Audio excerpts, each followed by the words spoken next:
She thought she was helping people heal from their darkest memories, until one girl walked into her office, carrying something far more terrifying than trauma. Inside a classroom, a woman named Cynthia finds an old textbook belonging to Larry. Inside, a disturbing note reads, "Help me, the wolf has me."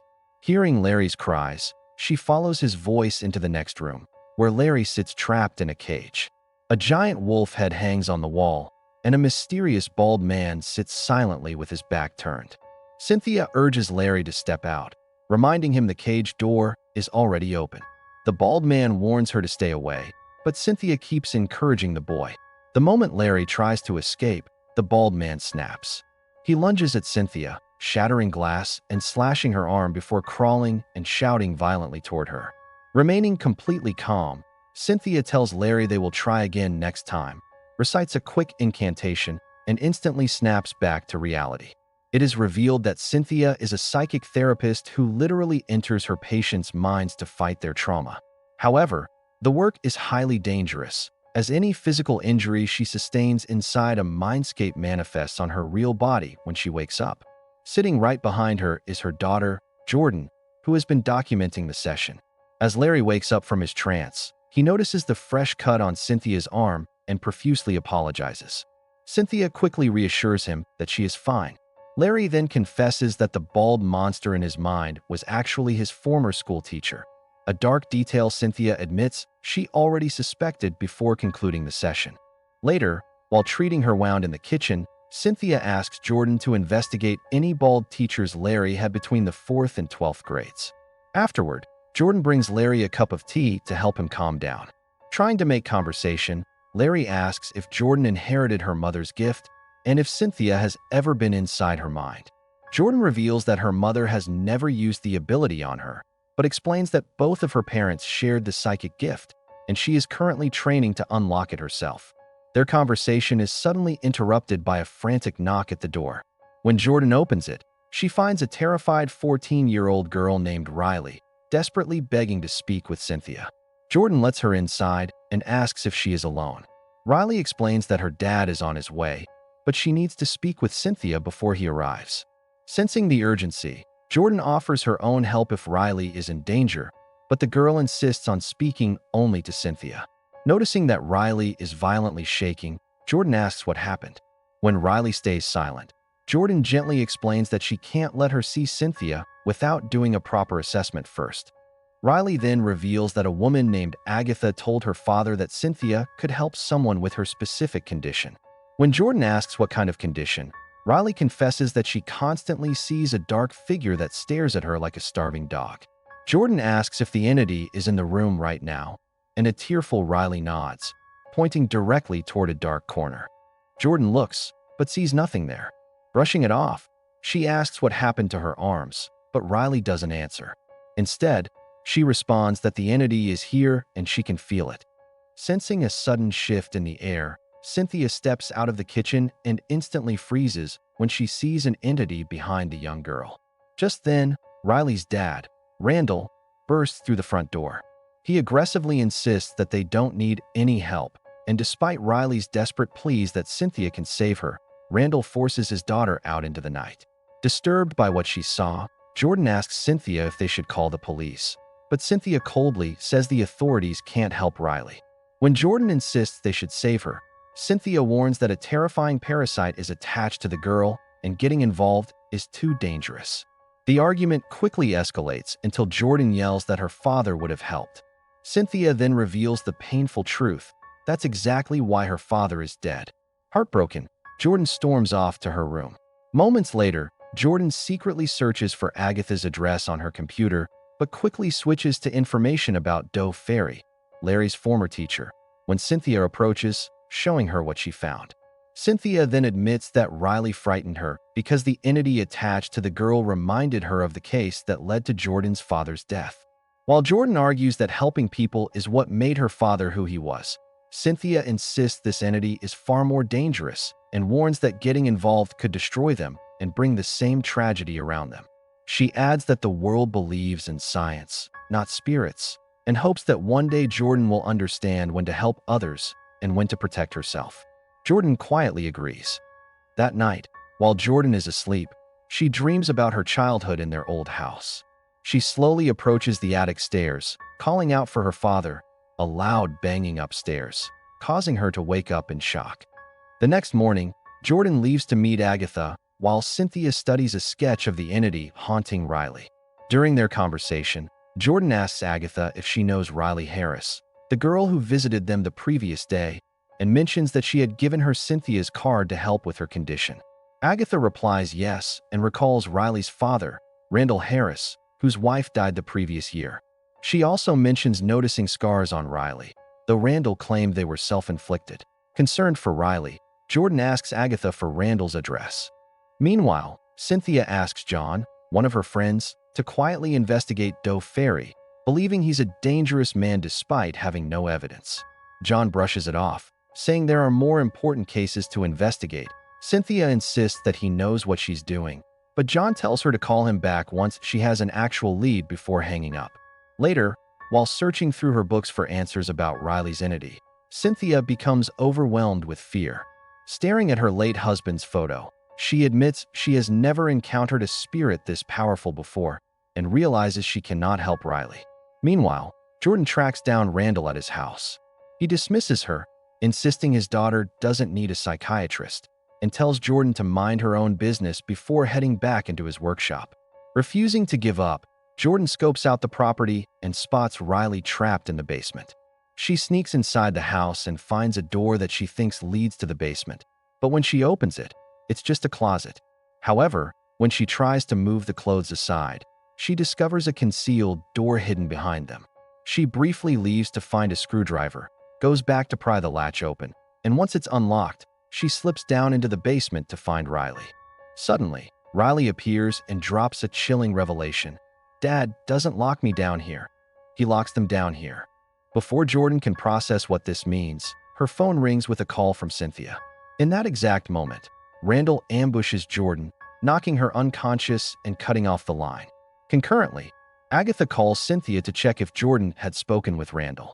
Confused, Cynthia learns that Jordan secretly went to Randall's house to look for Riley. When Jordan wakes up, she is tied to a chair next to another captive woman. Randall enters and demands her phone password. Jordan begs him to let her mom help, but Randall bitterly explains that no one can save Riley, just like no one could save his late wife. He reveals a horrific truth. The entity demands to be fed, and if Riley doesn't feed it other victims, it will consume her instead. Riley approaches a terrified Jordan, whispers, "I'm sorry," and touches her shoulder. Instantly, the entity materializes, violently attacking Jordan to feed on her terror before retreating. Satisfied, Randall sends his daughter upstairs. Then, Randall approaches Jordan, uses Face ID on her phone, and successfully unlocks it. Meanwhile, Cynthia and Agatha rush to the property. Although Agatha receives a text from Jordan's phone claiming she is just out with friends, a worried Cynthia remains completely unconvinced. Back at the house, Randall frantically prepares to load Jordan into his truck before anyone comes looking for her.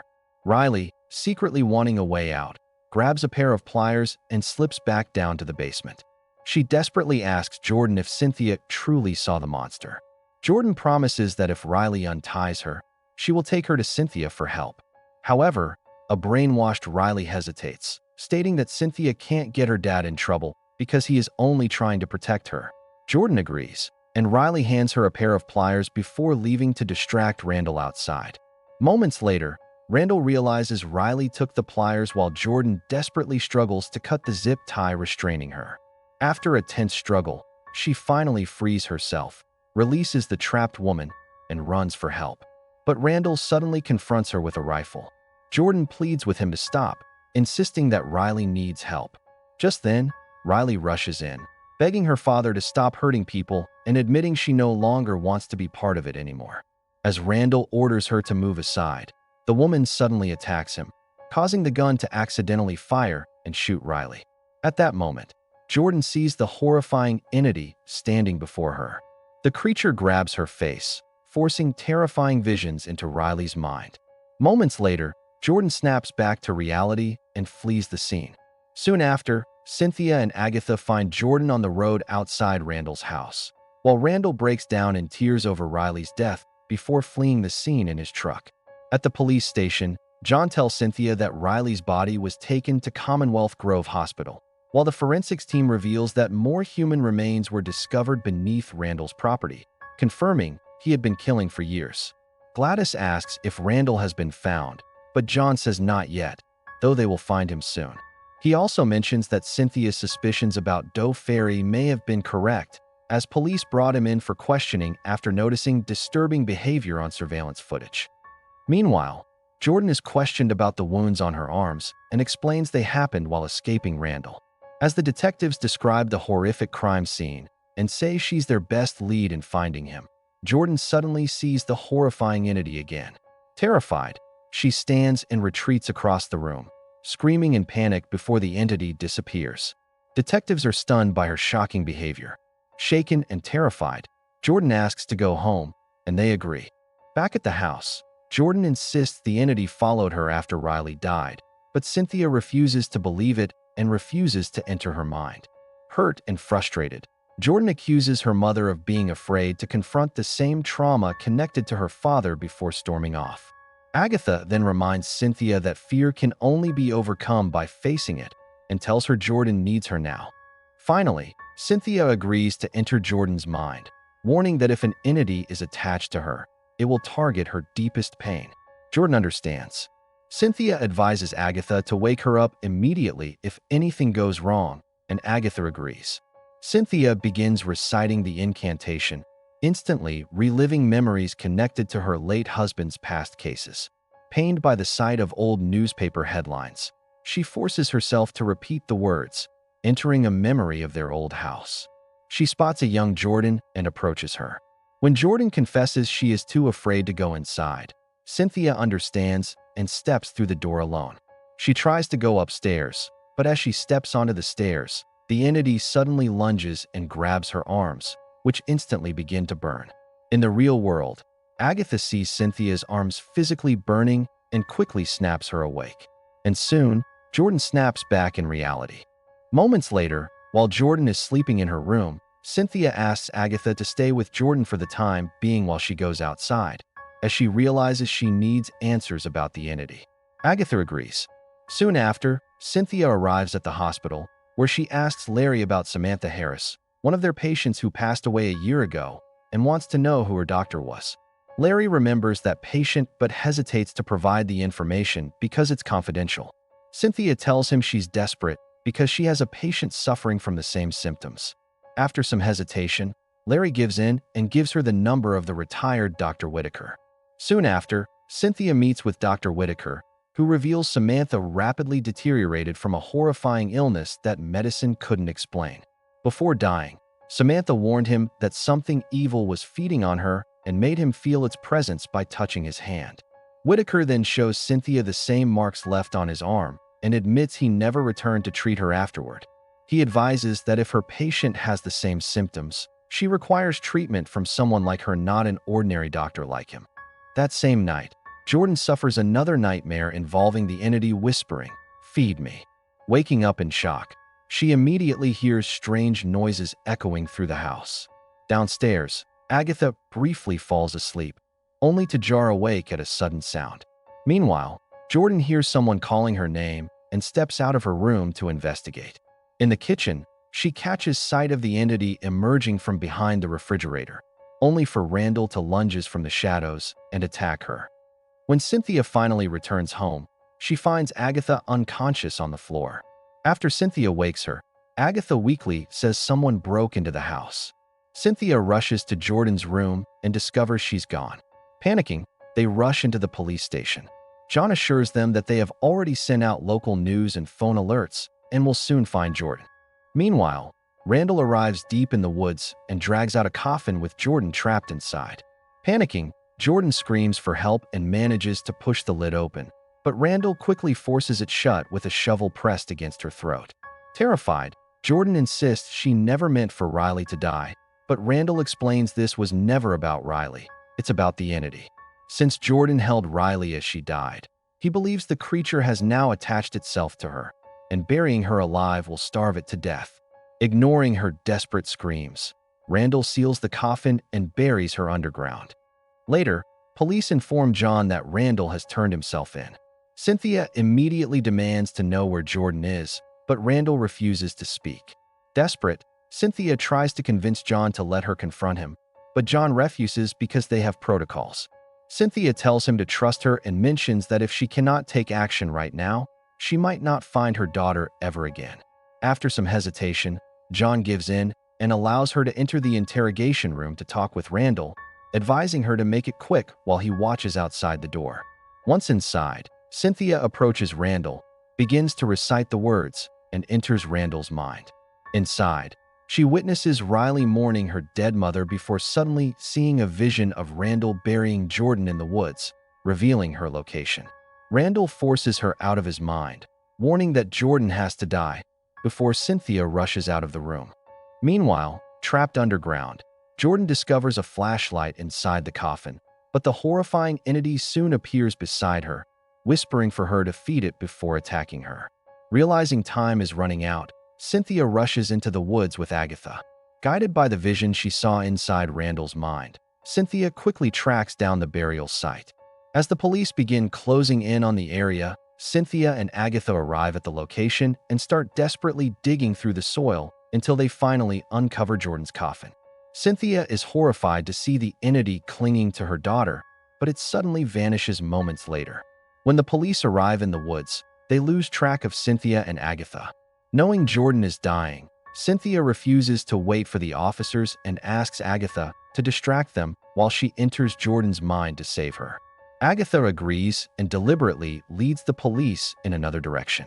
Cynthia begins reciting the ritual words and enters Jordan's mind. Inside, she finds Jordan sitting outside their old house, still too afraid to go inside.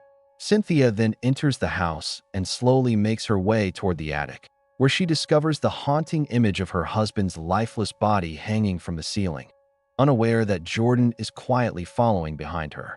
Inside the attic, Cynthia finally confronts the entity and angrily demands that it leave Jordan alone, offering herself instead. The entity walks towards her, whispering, "Feed me," before suddenly attacking. Cynthia quickly places her fingers against its forehead and begins reciting a chant, before the scene abruptly cuts away. Meanwhile, the officers reach Agatha and question her about Cynthia's whereabouts. Agatha tries to lie, but the police no longer believe her and bring her to John for questioning.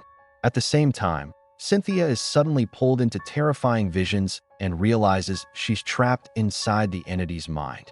Shaken, she searches the dark surroundings until she discovers a spear lying nearby. Moving carefully through the eerie place, she eventually finds the entity sitting on a throne. The creature reveals it has existed for centuries, surviving by feeding on fear and pain while passing from one host to another through physical contact. As the entity approaches, repeating, "Feed me," Cynthia mocks it for its endless hunger. But when she hears John trying to wake her in the real world, she becomes distracted, and the entity suddenly disappears. Moments later, vines burst from behind the throne, wrapping around her body and pinning her to the ground as the creature reappears. Meanwhile, Jordan reaches the attic and finds her father's body hanging from the ceiling. She breaks down in tears as she stares at him. Moments later, she sees Cynthia pressing her fingers against the entity's forehead. Jordan quickly pulls Cynthia's hand away from the creature, but becomes confused when nothing happens. The entity then crawls towards Cynthia once again, and Cynthia begs it to take her instead. But before it can attack, Jordan suddenly shouts and drives the spear into the entity's head, revealing that she has inherited the same powers as her mother. The two then fight the creature together, using nearby weapons until they finally destroy it.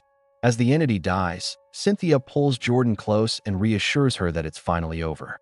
6 months later, Cynthia enters Jordan's mind once again and gently asks if she's ready, which Jordan nods. Together, they return to the attic of their old house.